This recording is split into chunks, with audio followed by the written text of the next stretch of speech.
Ada satu dongeng anak-anak yang menceritakan tentang seekor angsa yang bertelur emas yang dimiliki oleh seorang petani yang miskin ya. Ada berbagai bentuk cerita, tapi salah satu yang ada di internet ceritanya seperti ini. Pada zaman dahulu kala ada seorang petani yang memiliki seekor angsa yang sangatlah cantik, di mana setiap hari ketika petani tersebut mendatangi kandang angsa, sang angsa telah menelurkan sebuah telur emas yang berkilauan. Petani tersebut mengambil dan membawa telur-telur emas tersebut ke pasar dan menjualnya, sehingga dalam waktu yang singkat petani tersebut mulai menjadi kaya. Tetapi tidak lama kemudian, keserakahan dan ketidaksabaran petani itu terhadap sang angsa muncul, karena sang angsa hanya memberikan sebuah telur setiap hari. Sang petani merasa dia tidak akan cepat menjadi kaya dengan cara begitu. Suatu hari, setelah menghitung uangnya, sebuah gagasan muncul di kepala petani, gagasan bahwa dia akan mendapatkan semua telur emas sang angsa, sekaligus dengan cara memotong sang angsa. Tetapi ketika gagasan tersebut dilaksanakan, tidak ada sebuah telur yang dapat dia temukan, dan angsanya yang sangat berharga terlanjur mati dipotong. Ini cerita yang menarik ya, tentang keserakahan seseorang yang tidak sabar ya untuk memperoleh telur emas yang dihasilkan oleh angsa tersebut ini ya. Nah, ini aplikasinya bisa macam-macam ya. Saya ingat dulu ada seorang pelayan Tuhan.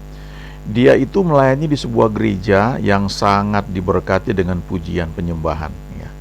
Dia ikut trainingnya dan kemudian dia ikut dalam pelayanan di berbagai cabang dari gereja tersebut. Tapi karena memang dia main musik dan Tuhan bentuk dia begitu rupa, dia suka diundang di banyak pelayanan ya.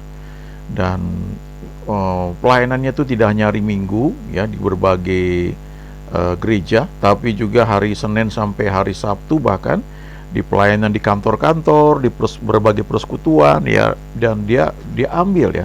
Dan orang-orang diberkati karena memang tidak hanya skillnya lumayan bagus, tapi pengurapan pujian penyembahan itu kuat.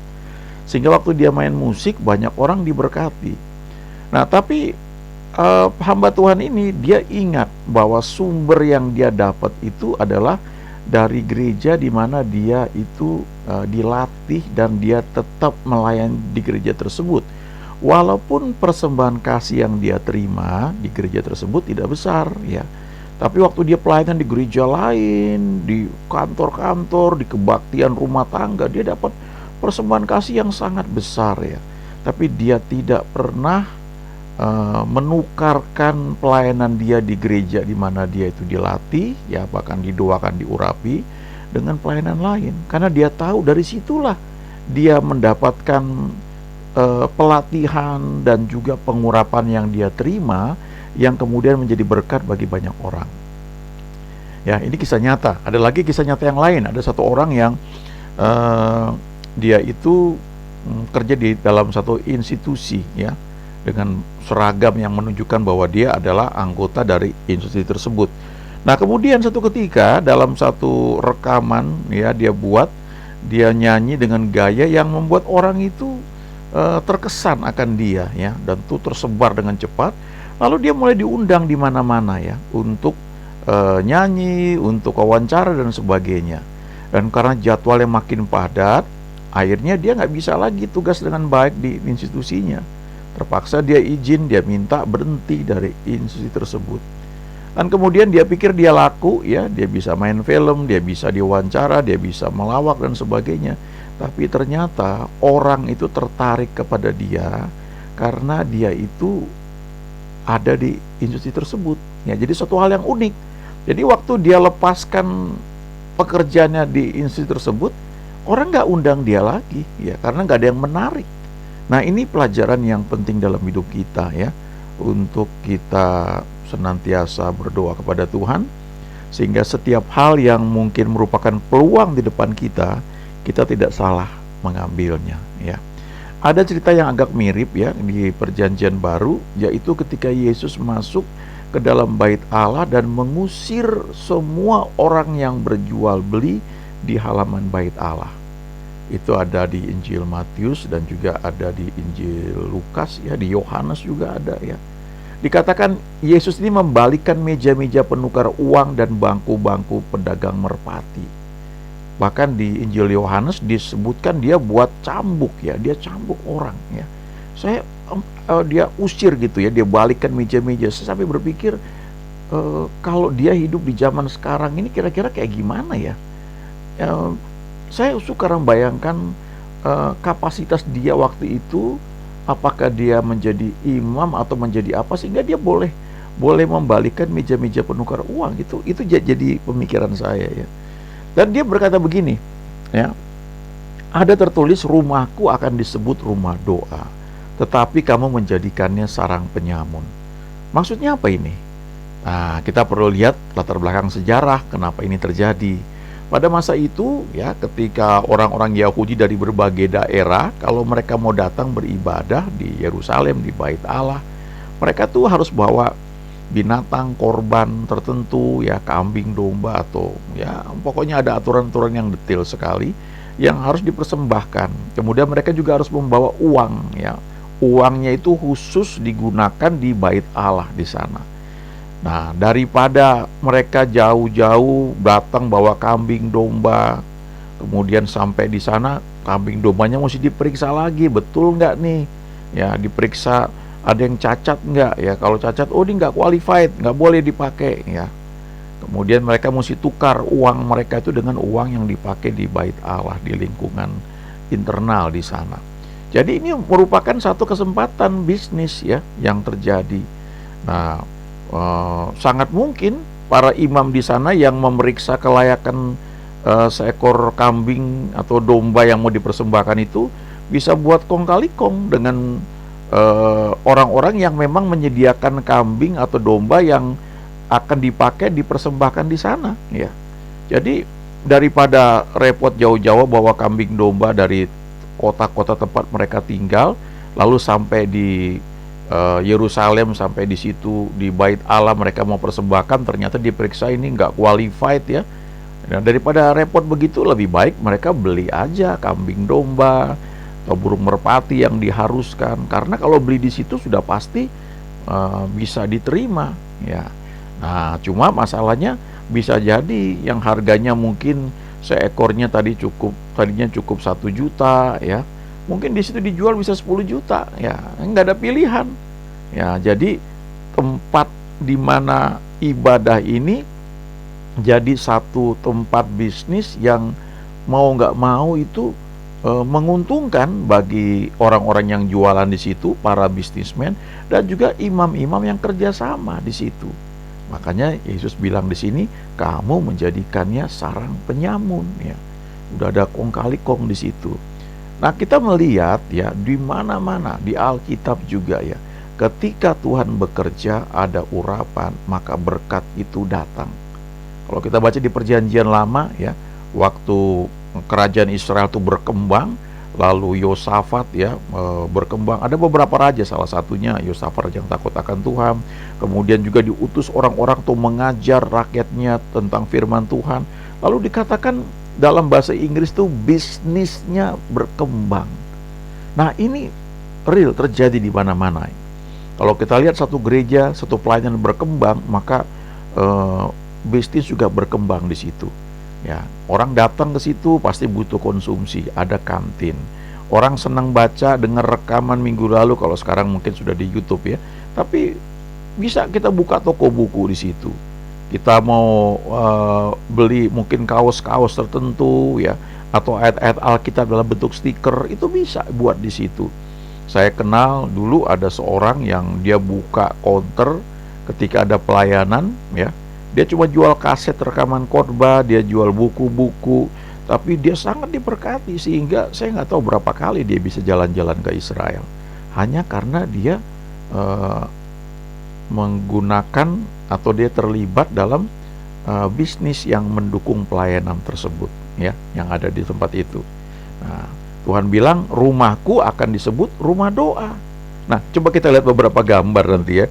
Lihat, saya bayangkan Oh, luar biasa ya, Yesus membalikan meja-meja penukar uang, ya. Ini kan seperti money changer gitu. Mau mempersembahkan mata uangnya harus mata uang misalnya mata uang di Israel gitu ya, shekel dan sebagainya. Itu kita dari Indonesia, kita bawa rupiah, kita mesti tuker dulu dan kursnya bisa bisa jadi sangat tinggi ya. Ini dibalikkan di meja-meja tersebut oleh Yesus. Nah, saya memperhatikan ya, ada gereja yang juga sangat besar dulu ya, waktu zaman masih media cetak.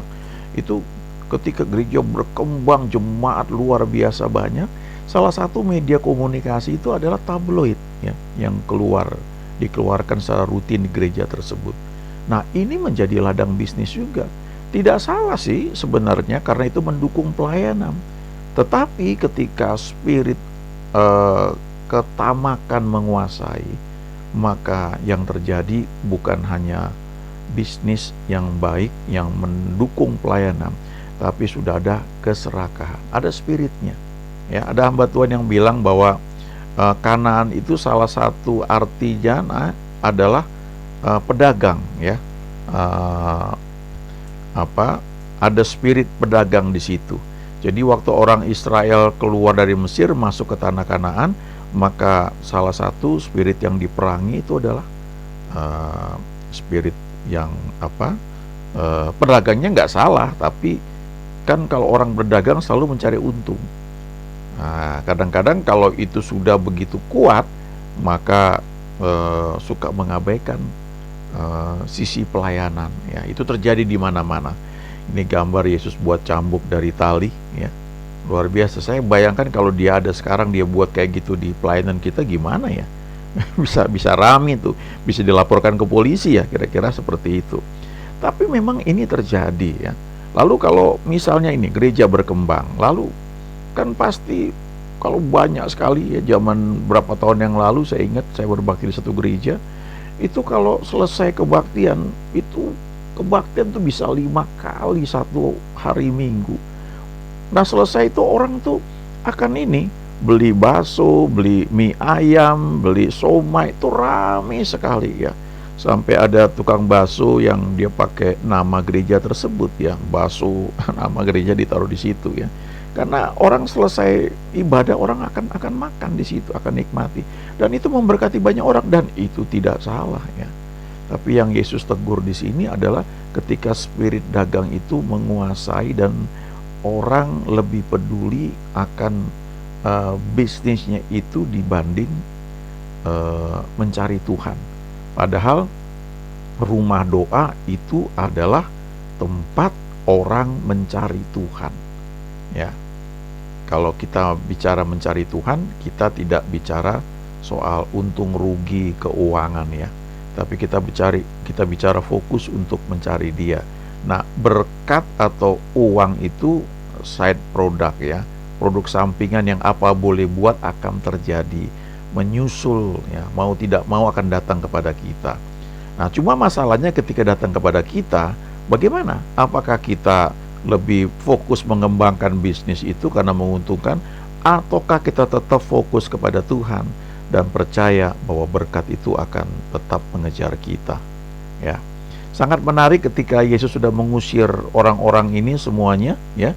Apa yang terjadi di ayat selanjutnya dari Matius pasal 21 ini ya, di ayat 14. Maka datanglah orang-orang buta dan orang-orang timpang kepadanya dalam bait Allah itu, dan mereka disembuhkannya. Nah, kita mesti belajar senantiasa melihat ya, Tuhan pakai kita tuh beda-beda ya dalam satu pelayanan. Ada yang punya karunia mungkin jadi gembala atau jadi worship leader, ada yang punya karunia untuk memimpin ya, ada orang yang senang menata gereja dengan baik ya, dia hobi sekali gereja itu dibuat jadi rapi ya, diatur bunga dan sebagainya sehingga orang masuk tuh nyaman. Itu Tuhan kirimkan orang-orang unik untuk saling melengkapi ya. Ada yang karunianya mungkin mengajar ya, dan sebagainya. Nah, lalu keberhasilan satu pelayanan kita nilai dari mana? Tidak selalu dari banyaknya orang yang datang. Itu memang salah satu indikasi ya, orang senang. Tapi apakah cuma sampai di situ? Lalu kita cuma memberikan janji Tuhan, kita bacakan, tapi apakah manifestasinya itu juga real, nyata? Ataukah kita cukup puas ketika orang sudah merasakan zaman Tuhan, sudah sedikit nangis-nangis sedikit ya? Bahkan di beberapa gereja ya di zaman dulu tuh kadang-kadang kalau nggak nangis katanya tidak ada urapan ya. Jadi ada yang nangisnya udah dibuat-buat ya, itu nggak benar juga. Kalau sekarang saya lihat ya mungkin udah nggak kayak begitu ya. Orang semakin menyadari bahwa kalau orang nangis itu tidak selalu berarti dilawat Tuhan ya. Bisa juga karena dia mengasihani diri sendiri, dia self pity, ada roh kedukaan dan sebagainya. Tapi kita lihat di sini ketika Yesus membersihkan bait Allah, maka yang selanjutnya dia lakukan adalah dia menyembuhkan orang-orang sakit. Ya, ini satu hal yang Tuhan janjikan. Apakah kita cuma mendoakan dan percaya nanti dokter, obat, rumah sakit akan menyembuhkan? Kalau zaman dulu itu tidak hanya Yesus, ya, murid-murid diberi kuasa. Bahkan ketika Yesus sudah bangkit, sudah naik ke surga, Petrus itu menyembuhkan orang lumpuh dan banyak sekali ya mujizat terjadi. Demikian juga yang dibuat oleh Paulus. Tetapi kita lihat di sini bahwa untuk itu bisa terjadi, maka kita pun juga perlu senantiasa dimurnikan ya, dibersihkan senantiasa. Ya, cerita saya tadi tentang seorang hamba Tuhan yang main musik ya, dia menyadari bahwa dia diberkati di satu tempat ya, gereja di mana dia diurapi, sehingga dia selalu ada jadwal pelayanan di gereja itu yang tidak pernah dia tolak ya. Minimal seminggu sekali dia akan tetap ada, walaupun persembahan kasih yang dia terima tidak besar ya. Tapi dia tahu di situ dia mendapatkan pengurapan itu, lalu dia bisa keluar memberkati banyak pelayanan lain. Dia mendapatkan persembahan kasih yang jauh lebih besar, tapi dia ngerti bahwa dia ini mendapatkan tuntunan Tuhan, diajar, dibentuk di satu tempat di mana dia tetap respect di sana. Nah, ini mirip seperti angsa emas itu. Angsa emas itu cukup pada saat dongeng ini diceritakan menghasilkan 1 telur emas. Harusnya petani itu cukup puas di situ. Ya, dia sabar, dia kelola aja dengan baik ya. Tapi karena dia nggak sabar, dia pengen bisa dapatkan lebih banyak, akhirnya angsa emasnya itu juga dia potong. Ya, ternyata nggak ada apa-apa dan akhirnya nggak dapat emas lagi. Ada seorang hamba Tuhan yang Tuhan pakai juga luar biasa. Kalau bicara pelayanan lah, udah dia harus nolak banyak pelayanan ya. Tapi yang saya tahu dia jaga hidup dia ya, dan dia selalu ada di tempat berdoa yang kita baca tadi, rumah doa, untuk menyembah Tuhan. Karena dia tahu persekutuan dengan Tuhan itu adalah hal yang utama, tidak bisa ditukar dengan yang lain. Kalau dia pelayanan, itu adalah buah akibat hubungan dia dengan Tuhan yang dia jaga terus. Jadi kalau kita nggak hati-hati ya, kita bisa menerima semua hal yang kita kira baik ya, mungkin berkenan kepada Tuhan, tapi itu bukan yang sempurna ya. Kita kira menolong orang itu baik, betul, tapi kita bisa menolong orang karena kita punya kekuatan ya. Kita bisa membantu orang lain karena kita mampu. Nah, kemampuan kita itu dari mana ya? Dari Tuhan. Itu sebabnya kita perlu jaga hubungan kita dengan Tuhan. Ada prioritas yang ini nggak boleh diganggu gugat, hubungan saya dengan Tuhan. Firman Tuhan mengajarkan untuk kita mengasihi Tuhan dengan segenap hati kita. Kalau kita mengasihi Tuhan dengan segenap hati kita, kita akan tahu bagaimana mengasihi orang lain dengan benar, dengan batasan-batasan yang betul. Tidak semua yang dia minta kita bisa kasih kalau itu sudah mengganggu hubungan kita dengan Tuhan. Ini satu hal yang sangat serius ya. Kalau tidak ya, kita hanya bergerak di antara baik dan jahat. Kita perlu meningkat kepada hal-hal yang berkenan kepada Tuhan, dan kemudian kepada yang sempurna yang dari Tuhan, supaya hidup kita itu efektif dan efisien. Mungkin kelihatannya tidak besar, tapi kita menikmati apa yang menjadi bagian kita. Kita tidak greedy, kita tetap dalam tuntunan Tuhan, sehingga kita menikmati yang terbaik dari Tuhan ya. The best of the land. Haleluya. Amin.